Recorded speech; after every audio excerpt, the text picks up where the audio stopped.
नदी के किनारे बसे एक छोटे से गांव में हरिराम और भोलाराम नाम के दो भाई रहते थे। पिता का देहांत हुआ। हरिराम ने बड़ी चतुराई से उठाकर सारा जमीन और घर अपने नाम करवा लिया। अरे ओ भोला, चल रे जल्दी उठ, सूरज सिर पर चढ़ गया है और तू अभी तक बिस्तर तोड़े पड़ा है। भैया, मैं तो रात को 3 बजे तक खेत में पानी छोड़कर ही आया था। बेरली 2 घड़ी की नींद हुई है और आपने मुझे फिर से 6 बजे उठा दिया। तन टूट रहा है पूरा। तो क्या मैं तेरे ऊपर कोई एहसान कर रहा हूं? काम करना है तो कर, नहीं तो निकल जा मेरे घर से। खेत मेरा है, घर मेरा है, बस तू और तेरी औरत मुफ्त में बैठे हो यहाँ। भोला चुप हो जाता है। इतने में अंदर से भोले की पत्नी रोशनी आ जाती है। भैया, आप इन पर इतना मत चिल्लाइए। भोला रात दिन मेहनत करता है, तनिक आराम भी नहीं मिलता उसे। अब तू भी मुझे सिखाएगी? तुझे किसने बुलाया बीच में बोलने को? याद रख, तू भी मेरे ही घर में रह रही है, मेरे ही खाने पर जी रही है। अगर मुझे किसी दिन गुस्सा आ गया ना, तो दोनों को इसी दरवाजे से निकाल फेंकूंगा। ठीक है भैया, आप जैसे कहेंगे वैसा ही होगा। मैं खेत पर जा रहा हूँ, लेकिन याद रखना, इंसान की मेहनत को यूं ठोकर मारोगे तो एक दिन किस्मत भी तुम्हें ठोकर मारेगी। भोला चुपचाप सिर झुकाए खेत की ओर निकल पड़ता है। उसे रामू काका दिखते हैं। अरे भोला बेटा, तू तो रात को बड़ी देर तक खेत में पानी छोड़ रहा था, अब फिर इतनी जल्दी आ गया। नींद नहीं आई क्या? क्या बताऊं काका, भैया ने खुद उठाकर भेज दिया। बोले काम पर जा, खेत की जुताई करनी है। अब आदेश जो मिला है उसे टाल कैसे सकता हूं। हाय रे भोला, तू तो सच में बहुत सीधा है। हर बार तू ही सबसे पहले खेत पर आता है और सबसे बाद में जाता है। हाँ, तेरे जैसे मेहनती लोग अब कम ही बचे हैं बेटा। काका, मेहनत ही तो मेरा सहारा है। बस यही सोचता हूं कि फसल अच्छी हो जाए तो भैया भी खुश रहेंगे और घर का खर्चा भी चलता रहेगा। भोला, एक बात कहूं, तू बुरा मत मानना। तेरी फसल तो हर बार गांव में सबसे बढ़िया होती है, लेकिन तेरे भैया हर साल नुकसान का बहाना बनाते हैं। कहते हैं फसल तो खराब हो गई, पर असल में तेरे हिस्से के पैसे अपने पास रख लेते हैं। मुझे पता है काका, गांव में कई बार ऐसी बातें सुनी, पर क्या करूं, आखिर भैया ही तो मेरा सब कुछ है। वही छत दी है, वही 2 वक्त की रोटी देते हैं। मेरे लिए यही बहुत है। भोला, तू दिल का बहुत साफ है, लेकिन जमाना इतना साफ नहीं रहा बेटा। आज की दुनिया में अगर तू अपनी मेहनत की कीमत नहीं मांगेगा तो सब तेरे जैसे लोगों को मूर्ख समझेंगे। काका, मुझे किसी से झगड़ा नहीं चाहिए। भगवान देख रहा है ना, वही सबका न्याय करेगा। बस मेरी मेहनत व्यर्थ ना जाए, यही दुआ करता हूँ। भोला पूरे खेत की जुताई करता है। उसके बाद थका थकाया वही खेत पर बैठ जाता है। अजी सुनिए जी, आप कब तलक इस भोला का जिम्मा अपने सिर पर ढोते रहेंगे? दिन रात वही घर में, वही खेत में। मानो कोई नौकर नहीं, बस साया बन गया हो इस घर का। अरे भाग्यवान, अब क्या कहूं। भोला तो वैसे भी हमारे ही खेत में काम करता है। खाने को 2 रोटी देता हूं, रहने को जगह दी है और काम भी तो करवाता हूं। इसमें नुकसान क्या है? नुकसान नहीं तो और क्या है। घर में हमारे अपने बच्चे बड़े हो रहे हैं और जगह तो दिन ब दिन कम पड़ती जा रही है। कल को उनके लिए कहाँ जगह बची रहेगी अगर ये भोला और उसकी बीवी ऐसे ही पड़े रहेंगे। बात तो तेरी ठीक है, लेकिन वो बेचारा तो रात दिन मेहनत करता है। खेतों की जुताई, बैलों की देखभाल, पानी देना, सब वही करता है। ऐसा आदमी मिलना भी मुश्किल है। वही तो मैं कब से कह रही हूँ, अब वक्त आ गया है कि उसे साफ साफ बोल दो, अपना बोरिया बिस्तर बांध ले और निकल जाए यहाँ से, चाहे किसी और गांव में चला जाए। ठीक है, जब भोला शाम को खेत से लौटेगा तब उससे बात कर लूंगा। भोला थका हारा घर आता है। आ गए भोला? चलो हाथ मुंह धो लो, मैं खाना लगाती हूँ। आज खिचड़ी बनाई है, गरम गरम है, ठंडी हो जाएगी तो स्वाद नहीं रहेगा। भोला धीरे धीरे खाना खाने लगता है। भोला, कुछ कहूँ तो बुरा तो नहीं मानोगे? अरे, तू कब से मुझसे कुछ कहने में डरने लगी? बोलना, क्या बात है? भोला, ये साड़ी जो मैंने पहनी है, देखो कितनी पुरानी हो गई है, जगह जगह से फटने लगी है। कई महीने हो गए हैं इसे पहने हुए। सोच रही थी अगर भैया से थोड़ा पैसा मिल जाए तो एक नई साड़ी बनवा लूं। क्या कहते हो? रोशनी, तू सही कह रही है। वाकई तेरे पास बस यही एक साड़ी रह गई है। और मैं जानता हूं तू कितने दिन से बिना शिकायत के सब सहती जा रही है।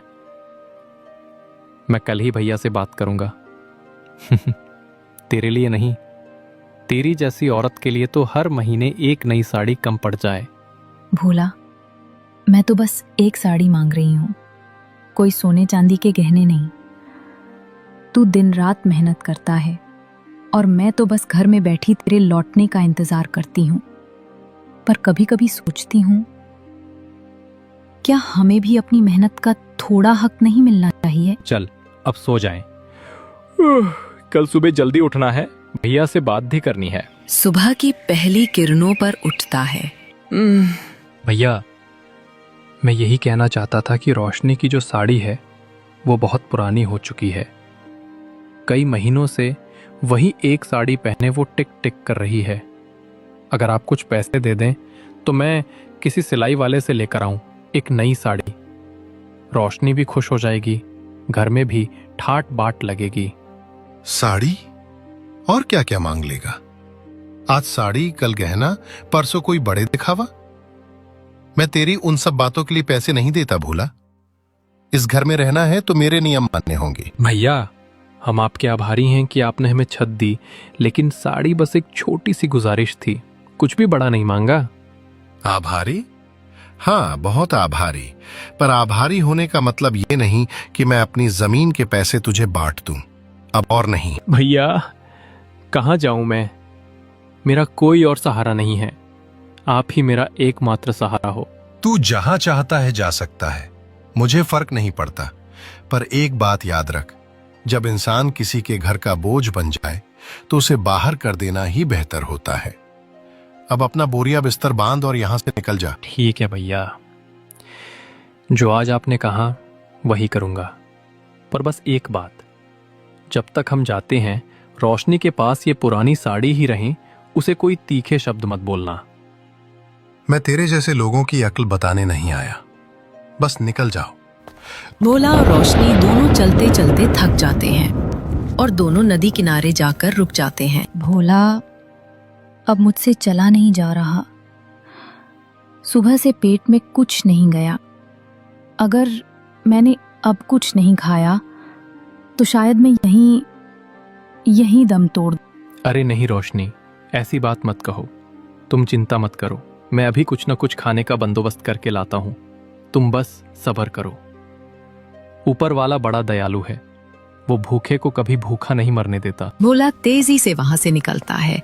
रास्ते में मिट्टी से भरी जमीन, टूटे हुए बर्तन और झाड़ियों में फेंका गया कूड़ा दिखता है। वो वही सड़ी हुई सब्जियां कपड़े में बांधता है और जल्दी से वापस लौट आता है। रोशनी को देखकर उसके चेहरे पर थकान और ममता एक साथ झलकती है। रोशनी बिना कुछ कहे वो वासी सड़ी हुई सब्जी खा लेती है। भोला, सुन रही हो? घोड़ों की आवाज आ रही है। कौन आएगा इस बीहड़ में इतनी बारिश में? हाँ, सुन रहा हूं। चुप हो जा, शायद कोई यात्री होगा। पर आवाज कुछ अजीब है। घोड़े पानी की तरफ जा रहे हैं और कोई उतर रहा भी नहीं। कालिया और उसके सभी साथी पानी के अंदर चले जाते हैं और कुछ देर बाद पानी से बाहर निकालकर वापस वहां से चले जाते हैं। ये भोला देख लेता है। रोशनी, तुम अब यहीं और नदी के उस पार वाली पुरानी नाली की झोपड़ी में छुप जाओ। मैं कुछ देर में आकर देखता हूँ कि वहां क्या माजरा है। मैं तुम्हें रोकना चाहती हूँ भोला। ये डाकू हैं। तुम अकेले कैसे जा रहे हो? अगर कुछ हुआ तो मैं क्या करूंगी? भोला उसकी पीठ तक देखते ही पानी में उतर जाता है। सोने के सिक्के, कंटों और कंगनों की झलक आ रही थी।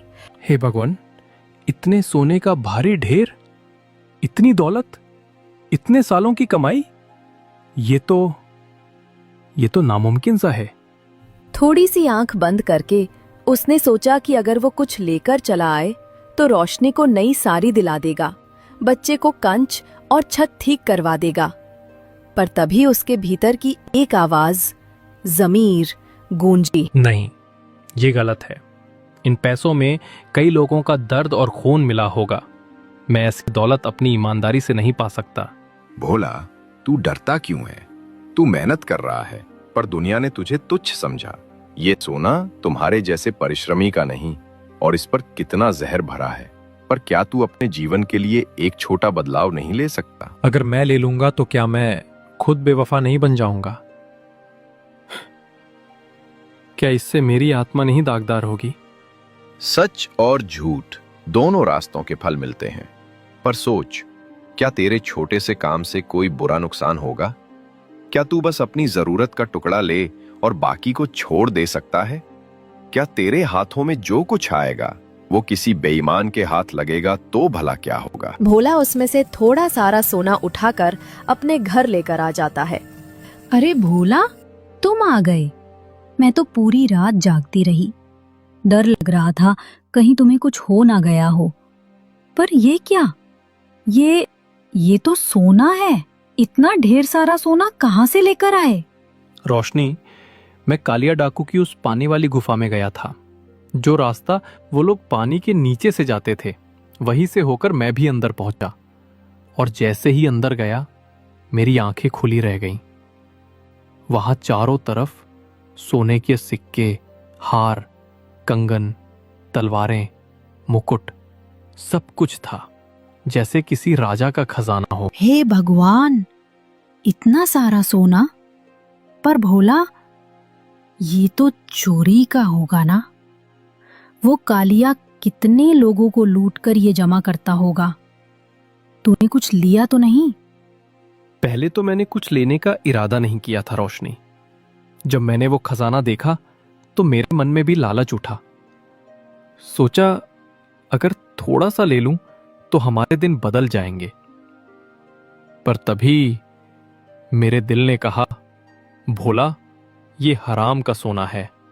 इसमें निर्दोष लोगों का खून मिला है। और मैं मुड़ने ही वाला था कि तभी अचानक गुफा के अंदर से एक आवाज आई। आवाज? कैसी आवाज? कौन बोल रहा था? वो आवाज किसी इंसान की नहीं थी रोशनी, वो खुद सोने की थी। ऐसा लगा जैसे सोना मुझसे बात कर रहा हो। उसने कहा, भोला, मैं तेरी ईमानदारी देख रहा हूं। तू लालच में नहीं पड़ा, तूने सही रास्ता चुना है। इसलिए मैं तुझे वरदान देता हूं, जितना तेरी जरूरत है उतना ले जा। ये तेरे मेहनत का फल है। मैं पहले तो हैरान रह गया, पर फिर मैंने सोचा शायद ये भगवान का ही संकेत है। तभी मैंने बस थोड़ा सा सोना उठा लिया, इतना कि हम 2 वक्त की रोटी खा सकें और सिर पर छत बना सकें। अरे दोस्तों, एक बार फिर ध्यान से सुनो। ये देखा क्या? हमारे बंडलों में जो भारीपन होना चाहिए था वो कम दिख रहा है। अंदर के पैकेट इतने हल्के कैसे हो गए? मैं बता रहा हूं, यहां कुछ गड़बड़ है। उस्ताद, आप डरिए मत। हम सब एक दूसरे की पीठ देखते हैं। हमारे बीच कोई गद्दारी नहीं हो सकती। हम सब ने खून के सौदों में एक दूसरे का साथ निभाया है। हाँ, कौन बाहर से आकर हमारा सोना चुरा लेगा? ये नदी गुफा अकेली है, कोई निशान नहीं छोड़ सकता। निशान? अरे मूर्खो, निशान तो वही छोड़ता है जो डरता नहीं। लेकिन मेरे पैसे, वे निशान छोड़ते हैं। तुम सभी जानते हो कि हमने कितनी बेशर्मी से ये जमा किया है, और अब कोई बीच से आकर हमारा सारा काम बिगाड़ दे, ये हम सहन नहीं करेंगे। उस्ताद, आप क्यों कह रहे हैं कि कोई तीसरा आया होगा? क्या यह संभव है कि किसी बड़े सीने वाले आदमी ने रात के अंधेरे में आकर यह सब कर दिया? हम तो यहां रात भर पहरा देते हैं। मूर्ख, तुम भूल रहे हो कि हम इतने सालों से कैसे काम करते हैं, चुपके से, पानी के रास्ते से। कोई भी यही तरीका जान जाए तो वो भी ऐसा ही कर सकता है। लेकिन मैं कहता हूं, इस बार जो भी हाथ पकड़ा जाएगा उसे सबका सबक दिखाया जाएगा। और हां, अगर किसी ने हमारे बीच में ही ये किया हो, ठीक है, हम उसे यहाँ ही सिखाएंगे कि हमारी कमाई से खेलने वालों का क्या अंजाम होता। भोला गांव के बीच में एक बड़ा सा घर बना लेता है। ये बात उसके बड़े भाई को पता चल जाती है कि भोला ना एक बड़ा सा घर बना लिया है। वो भोला से मिलने के लिए भोले के घर जाता है। देख भोले, तुझे चुपचाप बताना होगा, तेरे पास ये इतना ढेर सारा धन कहाँ से आया, वरना मैं ये बात सीधे महाराज के पास ले जाकर कह दूंगा, समझा? वो तुझे वृंदावन में डाल देगा और तेरी रोशनी अनाथ हो जाएगी। भैया, आप मुझे क्यों परेशान कर रहे हो? आपने ही तो हमें घर से निकाल दिया था। मेरा तो कोई ठिकाना नहीं रहा, न जमीन, न छत, न कोई सहारा। अब आप आकर मुझसे यही पूछ रहे हो? जब मैंने तुझे बाहर किया था तब तेरा हालचाल देखा था, पतंग की तरह उड़ा दिया था, और अब अचंभा देख, तू अचानक अमीर कैसे हो गया? सही बताओ, वरना मैं राजा को सब बता दूंगा। ठीक है भैया, मैं आपको बता दूंगा, पर सुनकर गुस्सा मत करना। मैं ये सब नहीं छिपा रहा। नदी किनारे एक पानी की गुफा है जहां कालिया और उसके दल अपना खजाना छिपाते हैं। मैंने वहीं जाकर देखा था, और जो कुछ लिया वो बस हमारे गुजारे और छत के लिए पर्याप्त था। हरीश अकेला है। उसके कदम पानी में डूबते जा रहे हैं और सांसों में उत्तेजना का। ये क्या? पानी के नीचे सोने की चमक, इतनी दौलत, कितने सालों की कमाई एक ही जगह जमा। अगर मैं बस थोड़ा सा उठा लूं तो मैं इस गांव का सबसे बड़ा आदमी बन जाऊंगा। खेत खलिहान छोड़ दो, घर बार बदल देंगे, लोग हमें राजा कहेंगे। हरीश, रुक। ये सब किसके खून से जमा हुआ होगा? कितनी माओं के आंसू, कितने बच्चों की चीखें। क्या तू सच में इस तरह पाप उठा लेगा? जमीर, तेरी बात ठीक है, पर मेरे घर में भूख है, जरूरतें हैं। एक छोटा सा हिस्सा लेना क्या इतना बुरा है? कोई नहीं जानेगा, बस एक साथ हम बदल जाएंगे। कालिया और उसके साथी प्रकट होते हैं, आंखों में क्रोध और हथियारों में खून की परछाई। ओ, तो तू है वही चोर जिसने हमारे खजाने में हाथ डाला। अब तेरे पास भागने की कोई जगह नहीं। कृपया कृपया माफ कर दो मुझे, मैं भूखा था, मजबूरी थी। कालिया डाकू ने बड़ी बेहरामी से हरीश की गर्दन पर चाकू मारकर उसकी हत्या कर दी। हरीश का लालच उसकी जान का कारण बन गया और इस तरह हरीश की जिंदगी यहीं पर थम गई। लालच की एक घड़ी ने उसकी आत्मा छीन ली। इस कहानी से हमें ये शिक्षा मिलती है कि लालच कभी भलाई नहीं लाता।